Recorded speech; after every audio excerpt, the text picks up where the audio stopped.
दिल्ली समेत बिहार, राजस्थान, मुंबई और हरियाणा, इन जगहों पर, इन राज्यों में 30 जगहों पर सीबीआई छापा मार रही है।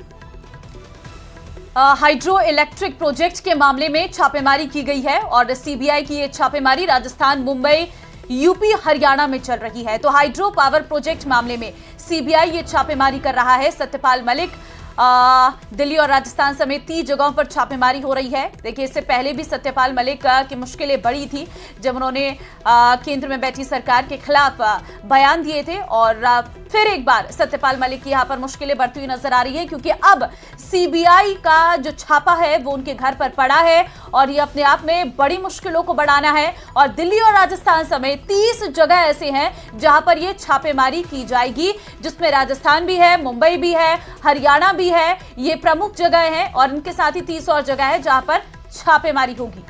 तो सत्यपाल मलिक पूर्व राज्यपाल जम्मू कश्मीर और लगातार अपने बयानों को लेकर सुर्खियों में रहते हैं और अब इस बीच ये जानकारी और ये खबर आ रही है कि सीबीआई की तरफ से छापे पड़े हैं, न सिर्फ बिहार बल्कि राजस्थान और महाराष्ट्र के मुंबई के अलावा हरियाणा समेत 30 जगहों पर यह छापामार कार्रवाई हो रही है। में आगे बढ़ते हैं और बड़ी खबर आपको देते हैं। एक्शन में शिक्षा मंत्री नजर आ रहे हैं। 12 में मदन दिलावर का औचक निरीक्षण। अचानक पहुंचे बटावदा राजकीय उच्च माध्यमिक विद्यालय। मदन दिलावर ने स्कूल में बच्चों से सवाल भी पूछे। पुरुष यूरिनल यानी जो छात्रों का शौचालय है, वहां पर महिला की पर्ची लगी हुई थी। इसको देखकर प्रधान अध्यापक को मंत्री ने, शिक्षा मंत्री मदन दिलावर ने हिदायत दी कि यह क्या है। ऊर्जा मंत्री हीरालाल नागर और बीजेपी नेता आनंद गर्ग भी इस दौरान मौजूद रहे। तस्वीरें भी सामने आई है। देखिए, शिक्षा मंत्री लगातार औचक निरीक्षण अलग स्कूलों के कर रहे हैं, कई तरह के बयान भी उनकी तरफ से सामने आ रहे हैं। और इस बीच अगर ये ऑडियो होगा तो हम यहाँ पे सुनवाने की कोशिश भी करते हैं कि क्या कुछ बातचीत, वार्तालाप, सवालात किए जा रहे थे शिक्षा मंत्री मदन दिलावर की तरफ से इन छात्रों से। सुनते हैं। मैंने कभी नहीं कहा कि सारे स्कूल को साफ कर दीजिए। हमने कहा कि सारा राजस्थान स्वच्छ रहेगा, ऐसा प्रयास हमारा रहेगा।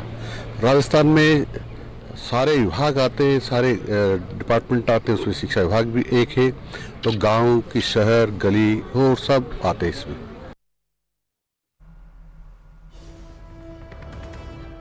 तो सुना आपने, स्वच्छता को लेकर संदेश दिया गया और साथ ही साथ निरीक्षण करते हुए क्लासरूम में दिखाई दिए शिक्षा मंत्री और इसके अलावा साफ सफाई का भी जायजा लिया गया। और एक हैरत वाली बात ये सामने पकड़ी एक तरह से कहें शिक्षा मंत्री ने कि बाहर जब उन्होंने लिखा हुआ देखा शौचालय में तो महिला शौचालय लिखा हुआ था, जब अंदर झांक कर देखा तो पुरुष शौचालय था। और इसको लेकर सख्त हिदायत उन्होंने प्रधान अध्यापक प्रिंसिपल को दी कि इसको दुरुस्त कीजिएगा। आज धोयाधाई करिए। तो लगातार हम देख रहे हैं शिक्षा मंत्री बच्चों के साथ भी मुलाकात कर रहे हैं। विपिन तिवारी संवाददाता इस वक्त हमारे साथ हैं। विपिन, अचानक जब राजकीय उच्च माध्यमिक विद्यालय शिक्षा मंत्री पहुंचते हैं तो वहां पर बच्चों से भी वो कई सवाल पूछ रहे हैं और साथ ही उन्होंने एक खामियां भी निकाली है जिस पर उन्होंने हिदायत भी दी है वहां पर प्रिंसिपल को। बिल्कुल, एकाएक शिक्षा मंत्री का रास्ते में स्कूल था। शिक्षा मंत्री एकदम से गाड़ी रुकवाई उन्होंने और वो जो है स्कूल देखते ही स्कूल की तरफ बढ़े और स्कूल में जो है उन्होंने वहां उतर के सभी जो है 4-5 जो कक्षाएं वहां पर उनको नजर आई, उन कक्षाओं में उन्होंने प्रवेश किया। इस दौरान जो है सबसे पहले मात्र एक स्कूल में एक छोटा बच्चा, सिर्फ एक ही पूरी कक्षा में एक ही बच्चा बैठा हुआ मिला। तो उन्होंने पूछा कि इस तरह क्यों एनरोलमेंट जो है वो कम है और क्यों नहीं बच्चे आ रहे हैं। इस पर भी उन्होंने कहा कि बच्चों को जो है आप प्रेरित कीजिए कि बच्चे नियमित रूप से विद्यालय में आए और यहाँ पर वो शिक्षा ग्रहण करे। इसके अलावा जो अंधेरा कमरों में जो है अंधेरा भी मिला वहां पर जो अधिकारी थे शिक्षा विभाग के 12 के, उन्होंने सख्त कहा कि इस तरह अंधेरे में अगर बच्चों को पढ़ाना है, जो भी व्यवस्था है, जितना भी है वो व्यवस्थाएं दुरुस्त कर लीजिए आप और किसी भी प्रकार की बच्चों के लिए यहाँ कमी नहीं। जल्दी से बता दीजिए, स्टूडेंट जो है यूनिफॉर्म में नहीं थे, क्या ऐसे ही जाते हैं छात्र यहाँ पर? इस बारे में कुछ जानकारी दे पाएंगे? जी, इस तरह का उन्होंने सवाल नहीं किया उनसे, लेकिन हाँ उन्होंने ये जरूर कहा कि आप लोग यूनिफॉर्म में आया करिए। और यहाँ पर जो अधिकारी थे उन्होंने समझाया। बहुत बहुत धन्यवाद विपिन तिवारी फिलहाल आपका इस बड़ी खबर पर जानकारी देने के लिए।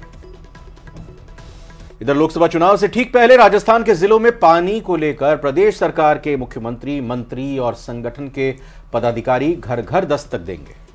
राजस्थान के मुख्यमंत्री भजनलाल शर्मा और कृषि मंत्री किरोड़ी लाल मीणा 24 और 25 फरवरी को राजस्थान के 10 जिलों का दौरा करेंगे और ये दौरा सड़क मार्ग से होगा। इस दौरे में पूर्वी राजस्थान नहर परियोजना की जानकारी जनता को दी जाएगी। साथ ही लोगों को बताया जाएगा कि ये परियोजना किस तरीके से पूरी होगी, कौन से बांध में पानी आएगा और लोगों को कब तक इसका फायदा मिल सकेगा। माननीय मुख्यमंत्री जी और मैं ईशान राजस्थान के जिलों में सड़क मार्ग से घूमेंगे, जहाँ जहाँ ERCP अपने इलाके में आई है और उनको जानकारी देंगे ERCP का क्या क्या फ़ायदा, किस किस को मिलने वाला है, कितना पानी कहाँ कहाँ जाना है। और 24-25 का टेंटेटिव है, वो फाइनल होगा। तो हमारे मुख्यमंत्री जी बिल्कुल जयपुर से घर घर जनता के दस्तक देंगे। मैं भी उनके साथ रहूँगा, संगठन के लोग भी रहेंगे, संबंधित विधायक भी रहेंगे। एक बहुत बड़ा कार्यक्रम होगा जो 10 जिलों में मुख्यमंत्री बाई रोड जाएंगे।